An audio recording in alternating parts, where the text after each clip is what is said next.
Good morning बेटा। ये हमें 8th क्लास का और ज्योग्राफी का फर्स्ट लेसन रीड कर रहे हैं। हमारे लेसन का नाम है संसाधन। तो आज बेटा हम लेसन पढ़ेंगे फर्स्ट ज्योग्राफी का और 8th क्लास का। तो सबसे पहले बेटा मैं आपको बता दूं कि संसाधन होता क्या है। बेटा कोई भी वस्तु जो हमारी ज़रूरत को पूरा करती है और उस वस्तु का मूल्य अंकित हो जाता है, वह वस्तु संसाधन कहलाती है। कोई भी वस्तु यानी जो हमारी आवश्यकता को, हमारी उपयोगिता को पूरा करती है, वही वस्तु संसाधन बन जाती है। तो लेसन को बेटा डिटेल से पढ़ते हैं कि कौन सी वस्तु संसाधन, यानी जैसे संसाधन कितने प्रकार के होते हैं और कैसे कोई वस्तु संसाधन बनती है। तो सबसे पहले बेटा हम लेसन पढ़ना शुरू करते हैं कि जैसे बच्चे हैं मोना और राजू अपना घर साफ करने में अम्मा की मदद करते हैं। इन सभी चीज़ों को देखो, यानी जब वे जो भी, क्योंकि मैंने बताया संसाधन जो भी वस्तु आपकी आवश्यकता को पूरा करती है, तो वो जब अम्मा के साथ घर की सफाई करते हैं तो बच्चे जैसे कपड़े हैं, बर्तन हैं, अनाज है, कंघा है, शहद की बोतल है, किताबें हैं, तो ये प्रत्येक वस्तु यानी उपयोगी हैं, यानी हमारी आवश्यकता को पूरा कर रही हैं। तो मोना ने कहा इसलिए ये महत्वपूर्ण है। अम्मा ने कहा कि ये हमारी ज़रूरत को, हमारी उपयोगिता को, हमारी आवश्यकताओं को पूरा कर रही हैं, इसलिए ये संसाधन हैं। और फिर यही डेफिनेशन बेटा आपकी हो गई कि संसाधन क्या है। तो अम्मा ने कहा कि प्रत्येक वस्तु जिसका उपयोग हम अपनी आवश्यकता को पूरा करने में करते हैं, वही संसाधन कहलाती है। ये हो गई बेटा संसाधन की आपकी डेफिनेशन। इसके बाद है बेटा, जैसे आप अपने चारों ओर तरफ देखिए और निरीक्षण यानी जांच पड़ताल कीजिए कि आप संसाधनों के विविध प्रकार को पहचानने में सक्षम होंगे। आप प्यास लगने पर जो जल पीते हैं, आप अपने घर में जिस विद्युत यानी बिजली का प्रयोग करते हैं, स्कूल से घर पहुंचने के लिए उपयोग किया गया जैसे रिक्शा का प्रयोग करते हैं, पाठ्य पुस्तक हैं और जिनका आप यानी पढ़ने में या ध्यान करने में प्रयोग करते हैं, तो ये सभी चीज़ें भी बेटा संसाधन हैं। जैसे आपके पिता ने आपके लिए नाश्ता तैयार किया, उन्होंने जिन ताज़ी सब्जियों का उपयोग किया है बेटा, वे सब्जी भी संसाधन है, क्योंकि वे सभी चीज़ें संसाधन, जैसा मैंने बताया, आपकी आवश्यकता को पूरा करती हैं, तो वे सभी वस्तुएं संसाधन हैं। जैसे जल, विद्युत, रिक्शा, सब्जियां और पाठ्य पुस्तक, सभी में कुछ न कुछ क्या है, उनमें सभी वस्तुओं का उपयोग आपके द्वारा किया गया है, इसलिए वे उपयोगी हैं। और जो चीज़ें उपयोगी हैं वही संसाधन हैं। एक वस्तु अथवा पदार्थ की उपयोगिता अथवा प्रयोज्यता उसे एक संसाधन बनाती है। तो राजू अब जानना चाहता था कि कोई भी वस्तु संसाधन कैसे बनती है। तो अम्मा ने बताया कि वस्तुएं उस समय संसाधन बनती है जब उनका मूल्य होता है। यानी कोई भी वस्तु बेटा आप सोच के देखें, जो आपकी आवश्यकता को पूरा करती है, वह वस्तु आपको फ्री में नहीं मिलती, उसका मूल्य निश्चित हो जाता है। इसलिए कोई वस्तु संसाधन कब बनती है, जब उसका मूल्य निश्चित हो जाता है। इसका प्रयोग यानी मूल्यवान, इसका प्रयोग अथवा उपयोगिता इसे मूल्य प्रदान करते हैं और सभी संसाधन मूल्य होते हैं, ऐसा अम्मा ने बच्चों से बताया।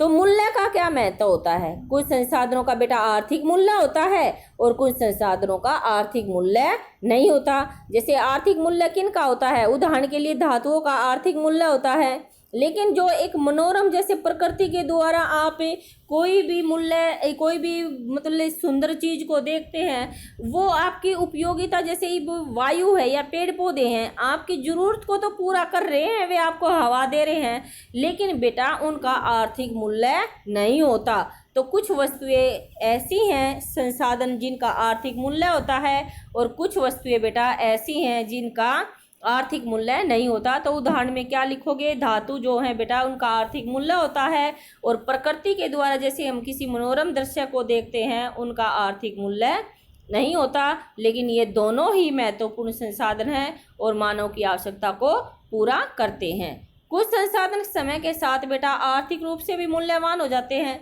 यानी जैसे पहले वे मूल्यवान नहीं हो, उनका मूल्य नहीं हो, लेकिन जैसे जैसे समय में परिवर्तन होता है तो कुछ मूल्यवान बन जाते हैं। आप जैसे दादी के घरेलू नुस्खे हैं, जैसे आपको सर्दी जुकाम हो जाती है और दादी ने बताया कि आप अदरक चाय तुलसी डाल के चाय पी लो, तो वे एक घरेलू हो गया बेटा, तो उसका आर्थिक मूल्य नहीं है। लेकिन अगर वही जो नुस्खे हैं बेटा, अगर दादी उन नुस्खों को किसी और से बताए और उनसे पैसे ले, तो बेटा वे क्या हो जाएंगे, उन नुस्खों का आर्थिक मूल्य हो जाएगा।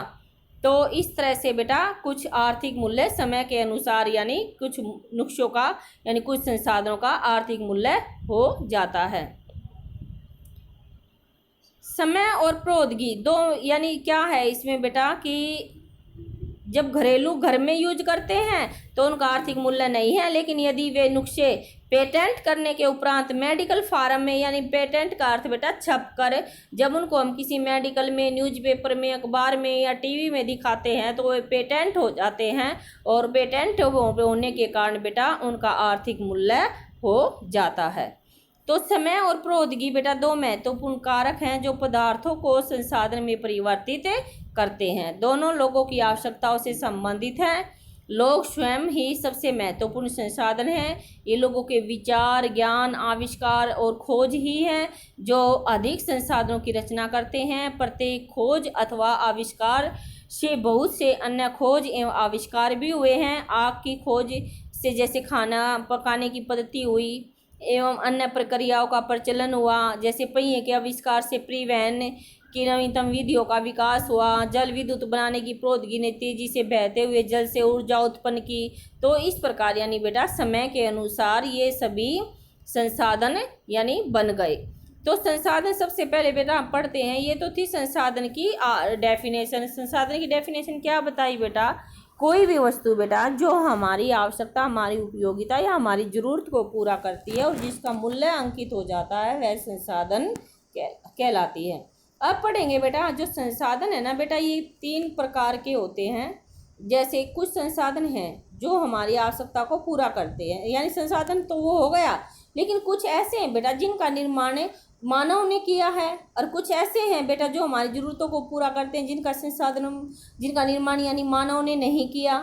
तो जिनका निर्माण मानव ने नहीं किया उन संसाधनों को बेटा कहते हैं प्राकृतिक संसाधन, यानी जो संसाधन हमें प्रकृति से उपहार के रूप में मिले हैं उनको कहते हैं प्राकृतिक संसाधन। जैसे नदियां हैं, झील हैं, खनिज हैं, पर्वत हैं, पहाड़ हैं, मिट्टी है, जल है, ये इन सब चीज़ों का निर्माण बेटा मानव ने नहीं किया, तो इन संसाधनों को क्या कहते हैं, प्राकृतिक संसाधन।